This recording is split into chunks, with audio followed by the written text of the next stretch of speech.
Sea level rise threatens our entire planet. As Earth becomes warmer and the ice in Greenland and Antarctica melts, our oceans are rising higher and higher. This is an issue that is going to define our generation, and it will be up to you and me to solve the problem. Tonight, I would like to talk to you about how you can help right now, no matter how young you are. But before I tell you how you can get involved, I want to show you something.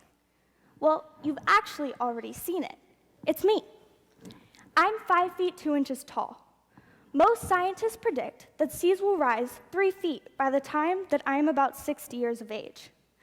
This is 3 feet in relation to my body. Scientists also predict that by 2100, seas could rise 6 to 10 feet. That's here and way up there. I would be submerged. That's a huge problem that I need your help to solve. To explain how you can help, how you can find your passion, I want to explain how I found mine.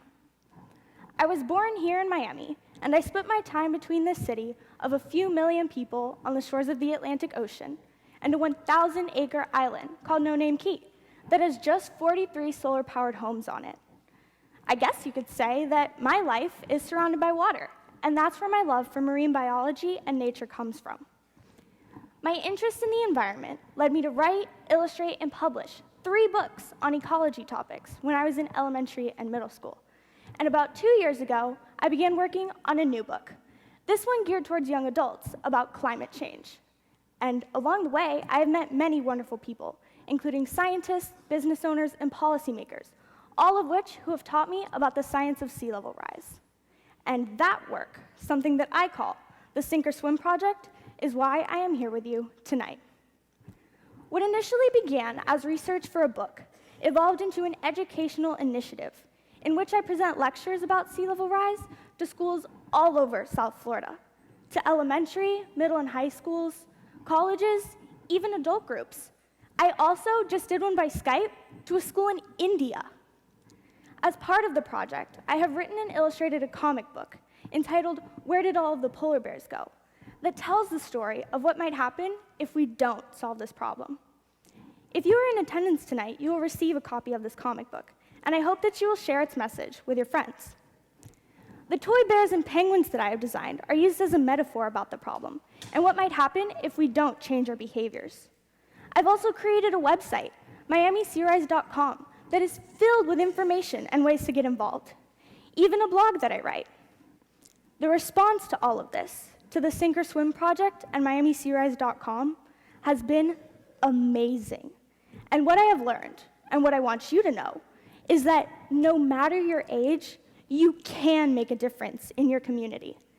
And what I have also learned, and this is extremely important, is that kids get it. We understand that smoke pouring out of a factory or a power plant or a car is unhealthy. We understand that we have to change our behaviors before it's too late. In this picture, for example, although only in 3rd grade, these children had over 30 minutes of excellent, intelligent questions after my recent talk at their school. Like I said, kids get it. Now, before I end with you tonight, I need to also tell you that there are some real challenges towards solving this problem. And perhaps the biggest one is politics. If you and I are ever going to solve this problem, we must demand that our leaders help us. Even though I don't have a vote, let me give you an example of what I have done to show you that even children have a voice. Miami-Dade County has a $7 billion budget. That's the money that our government spends on all sorts of things each year, and it's a lot of money. But when I first saw our mayor's proposed 2016 budget, a budget so large it takes up 3 books and is almost 1,000 pages long, I learned that it mentioned climate change in just 1 sentence near the end of the 3rd book, and did not plan to allocate any money towards the problem. Not even $1. I was so upset over the lack of action by our government that I decided to write some blogs about what was happening. And I'm happy to tell you that people read them, a lot of people. and they encouraged me, a teenager, to keep demanding that our government help. So I attended the county commission meeting, and I spoke in front of the entire commission and mayor.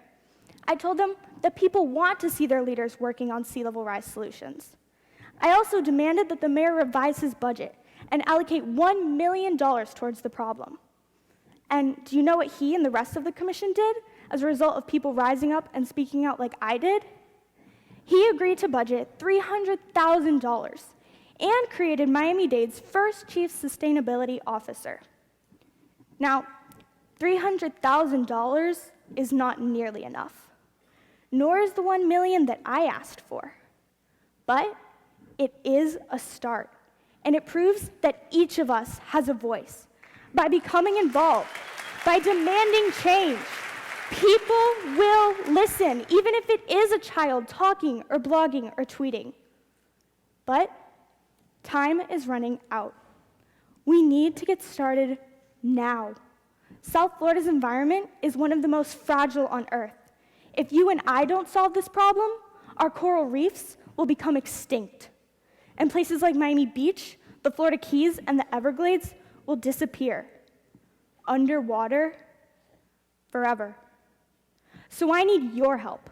I need you to become involved, to speak up and out, because the time has come for our generation to solve this problem, to change old habits by getting rid of fossil fuels, to set politics aside, to invent new technologies.